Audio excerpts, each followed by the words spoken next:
It's Roger one more time, discussing energy, particles, matter, and the globe and all that. So if you're a flat earth person, there's nothing here that relates to your particular opinion of reality. So there's no sense in commenting on it. Now, this I am saying is what we see as a particle coming out of the vortex Venturi accelerator.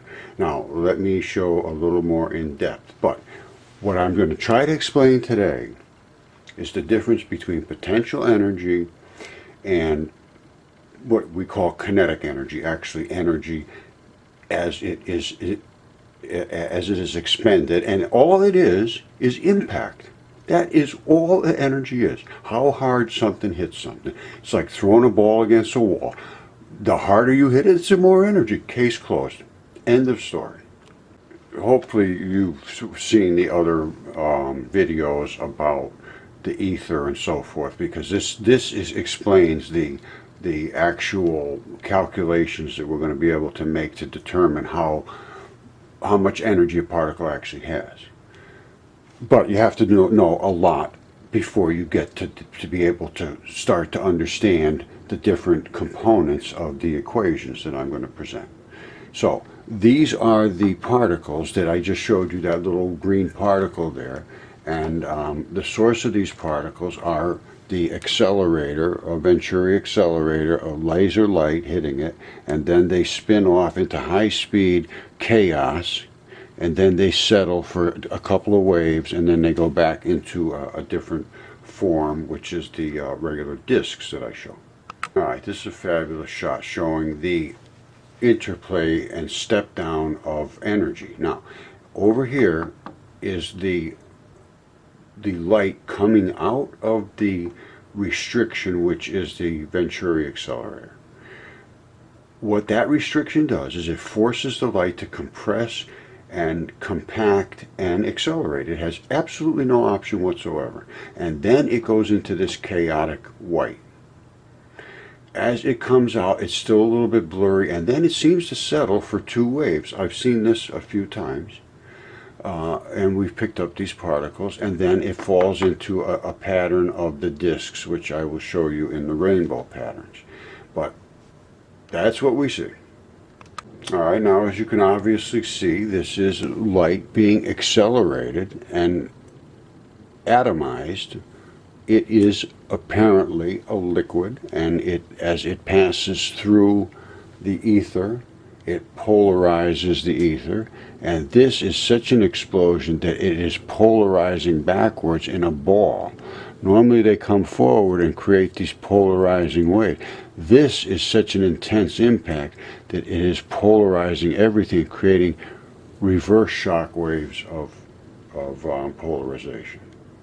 That's just a single laser light, pulse red laser light coming through, and it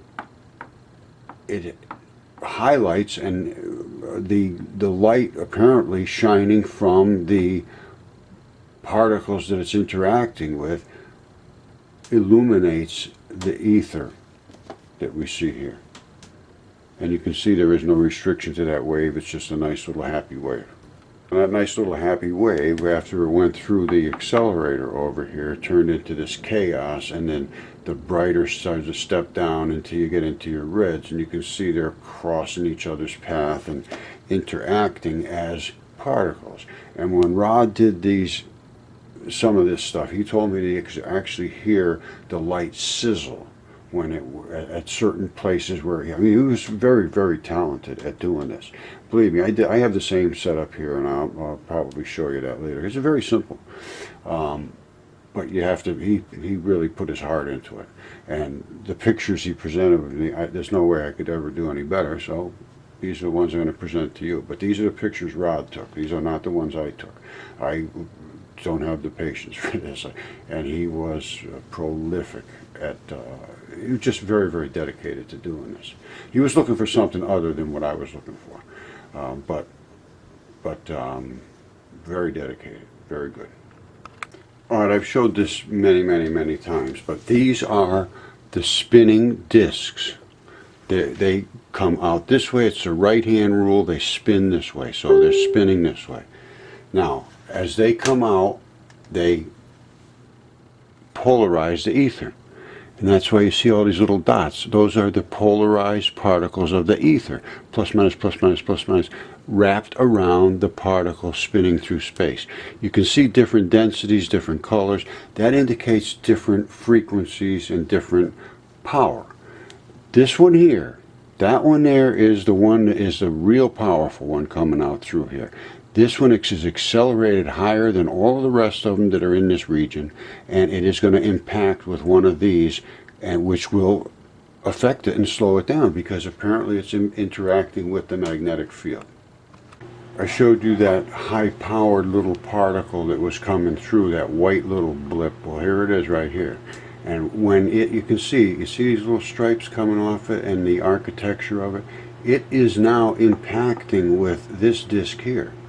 When I say impacting with a disk, it is impacting apparently with the magnetic lines of flux, which are set up in the ether. These are little dots all the way around here. You won't be able to see it, but you can see it clearly in the other shots. Now, the takeaway from this is that there is no size to the particles. They can be, let me put this, there's no density to it, or there is no mass established by its single particle. In other words, the particle is a product of its acceleration and its speed, and it can be split and it can be divided into little bits. So my takeaway is that yes, they normally look similar, but we can see they can be accelerated, and we can see that they can be interacted with each other into their own magnetic fields, forcing into each other. Like I explained one time, as you do electricity, you don't have wires running across high voltage areas because they interfere and they induce interactions between the fields. And that's what's happened here, and it's given off a bit of its energy. And you can see in the background, this is all the ether that it's affected, but unless it falls into the direct field of the particle, it doesn't polarize and create these shapes. And I can't remember what exactly is going on here, but it's obviously these are the little light trails coming after the slit, apparently, and they look like they're stepping down, just like they do. It's called like an abrupt transition between quantum states, I believe. This is an outstanding shot showing every detail of each one of these is a light particle, and they're spinning through the accelerator, and as they do, they spin to the right. Each one of them does this on its own. This one is very apparent because it's a much higher energy glowing, and we can see the particle, and it's drifting to the left, which means the tube is literally spinning to the right. The particle spinning to the right, drifting to the left, and that is what's called the right-hand rule. And you can see they're compacting at the end because they have been accelerated from the Venturi here. That's what it is. Now, Harvard did the same, literally the same thing, only they used a grid, and the grid caused a blurry effect, but it was the same patterns, exactly the same. Well, I'll show it to you. All right, here it is right here. Now, we sent this a long time ago out to everybody in physics and never heard a word, but we did see this, or, this is what my research, I used Rodney Warren, did all of the pictures and so forth. Fabulous job. And he's the one that came up with the Venturi slit. And I really much just using his pictures, and I did the same thing, but he's much more talented and fabulous doing it, so I use all his pictures, and I haven't heard from him a couple years, and I'm just hoping everything's all right with him. Anyway, this is the same exact pattern, the same exact structure, five of them across. That's what we did, the exact same thing. So there is no difference, only we came through a single slit. They came through a graphene plate. You see this? And they, I believe, think I don't know what they're doing, to be honest with you. I don't want to interfere with their work, but very similar. All right, so now I've shown you some of the reasons that or some of the evidence to give you the reasons why I'm saying the things I'm saying. There is no such thing as neutrons. There is no such thing. The neutrons are actually massive negative particles. So you have protons, you have negatrons, and you have electrons. The protons, you see this proton 1.672? A negatron, which used to be called a neutron, is 1.674. It exceeds the proton in mass. Now listen to this carefully. It exceeds the proton in mass. Therefore, there's more negativeness. And there's always at least, always at least one of each of those. They at least equal each other. And then you get into where they have a ton of extra negatrons because you have so many electrons in the outer orbital fields that you need to be able to push them away. Now, they're 1/1800th of these. They don't even consider electrons have any weight. Of course they have weight. And they're coming in massive quantities towards us. We're having a major northeaster here, and I just saw the lights flicker, so it might be ending up. But this is the net negative charge is 0.002 atomic mass units. All right? So the net nuclear charge is always at least negative by a tiny little bit. And I've shown how those tractor magnets keep the quantum state, because they have a strong positive in the core and then an excessive negative, which doesn't allow the electrons to actually breach that central region and hit the nucleus. All right, this may be getting a little too confusing for you, but it all makes sense if you pay attention and you follow the videos. Now, so there's always an excess weight of a negative charge. So I'm calling that the negatron. And it creates the quantum distance. And that's where the electrons cannot penetrate. They can't get to the core because there's more negativeness and there's a strong positiveness. So the negativeness keeps it away. But everything has a net negativeness. Even light has a positiveness to it. All right? Everything has the same basic makeup. There's no one-sided this or any one-sided that. It's impossible. It's impossible. It's the yin and the yang. You cannot have a negative without a positive. It's impossible. How it configures itself is what we're discussing here. So the electrons cannot penetrate. It's a layer of electrons. I'm calling them electrons because they're the tiniest particles. They're 1/1800th of the nuclear particle size. And we've always called them electrons, so we're going to go with that because they're a negative particle. They're a negative particle, but they also have a strong positiveness to them. That's why everything attracts each other and everything repels each other. It's the only way it can work. All right? They collect in layers, these electrons, and they make a cloud around that nucleus. And it's a bouncy cloud. So when the other electrons come flying in, they bounce off of that cloud and they vibrate and create heat. And some will bounce off and create light. And that is what I'm showing here. So the sun shoots them all out, and there's all kind of different intensities. It's not just one, go at 100 miles an hour. No, they go fast, they go slow, they spin fast, they spin slow. And as they leave the realm of nucleated particles, which means particles have nucleuses, they go into the vacuum of space where all the particles are these dark energy and dark matter particles, which is the ether. And that is nothing more than escape velocity particles that have entered space and now are trying to find something to interact with. In here, they don't interact with each other. They're both negative. They stay away from each other, and they just spin towards wherever they're going. Some come from stars, some come from this, some come from that, some come from out of Earth in spotlights and so forth. Once they hit the Earth's magnetic field here, then, when I say magnetic field, the atmosphere and the actual magnetic field that surrounds the Earth, they display themselves as light and heat and energy. All right, so that's the whole story of electricity and light, and it's all the same thing. Now, there's, I know it's like Wile E. Coyote stuff, but it's basically you start with matter, which is something here that's sitting here is doing nothing. It's just what's called resting matter. And if I hit it like that, it vibrates it. And if I hit it really hard, it ends up vibrating so hard it turns into heat. And if I hit it and keep shaking it and shaking it and pushing electrons into it, because that's what you're doing. When I do that, I'm pushing electrons into this. And those electrons shake the other things. And the harder I push electrons in, the harder they shake. I hit them and then I keep shaking them, they turn into heat. I keep shaking them, they turn into fire. I keep shaking them, they start emitting. And then they turn into light. And then that's the nature of energy.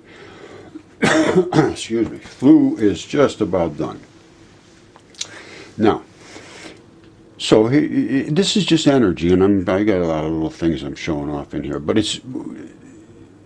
the point being is that you have a nucleus that has positives and negatives, and the negatives always, there's a net negative, always.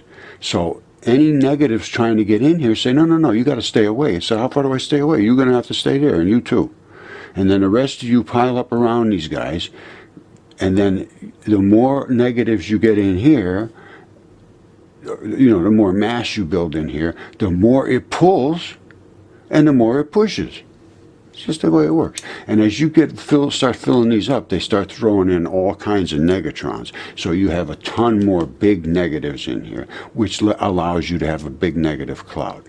That's the nature of matter, the nature of light, the nature of heat, the nature of energy, the nature of sound, and the nature of what God created. This didn't just happen by accident, trust me. Or you think maybe it did. You make up your own mind. We're going to leave it at this now. I call it vortex electron theory. And it deals with the electrons, not the core, basically, but all matter is the same. Now, cores may be able to be split up into tiny little light particles, too. I don't know. But I can tell you that what I'm dealing with are the particles that are emitted into space from stars and so forth, which is primarily in the very low frequency radio range. So they're sending out these little particles. I believe that's true. There are obviously high energy particles, but I believe the lower energy radio waves are a significant output from solar masses. That's what I was led to believe. Now, and again, I'm just taking a lot of this stuff I'm guessing at because I can't prove much of what I'm saying. Although the pictures that I do show seem to indicate what I am saying is hard to dispute. Now, so let's go back to the vortex electron theory, and that just means that there's a spinning particle emitted from some source, spinning in a forward nature, and it will impact with something, and at that point it displays its energy, its potential, and it becomes light and heat and so forth. Now, so Fs is the forward speed, and that varies. Because I showed that we can accelerate light, so there's no way you can say that it doesn't vary.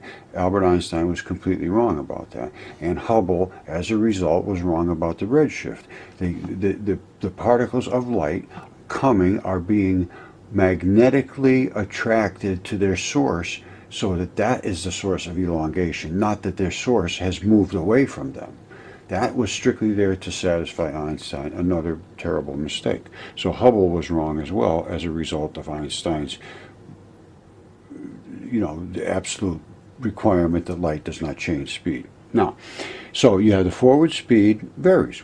We have no idea how fast they're going. Now, the frequency of the spin to a distance, which is the frequency, it varies. And we can see that by the different colors. So that some of them spin fast, some of them spin slow. And they spin at a certain distance. So they're going forward at who knows what speed. They're spinning at who knows what spin. And that between those two, it creates a mass. So we have no idea what the mass is until it interacts with something, really. That's when we can see what the mass was. Now, the next thing is the density of the ether. If it's in a very remote region in space where there's very little solar output and the ether particles are not dense as they are in some regions and solar maximums and so forth, that's going to be resistance. It's resistance.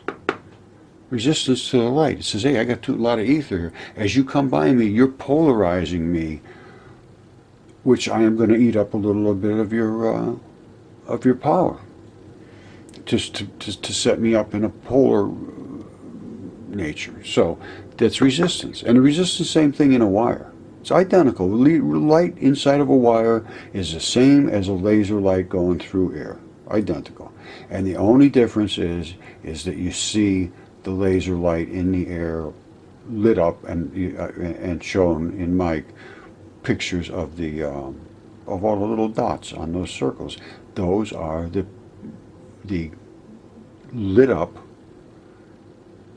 ether that goes plus minus all the way around and wraps around that magnetic field.